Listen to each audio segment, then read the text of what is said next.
পাহাড়ের নেশা আমাদেরকে বারবার টেনে নিয়ে যায় পাহাড়ে।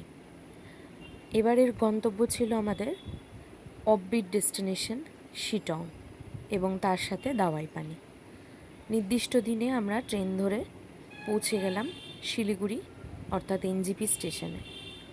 সেখান থেকে একের পর এক প্রাকৃতিক সৌন্দর্যকে সাক্ষী রেখে এগিয়ে চললাম গন্তব্যের দিকে।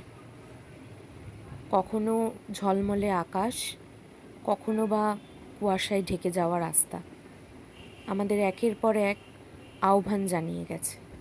থেকে থেকেই চোখে পড়ে ছোট ছোট টয় ট্রেন, ঠিক যেন খেলনা গাড়ির মতো।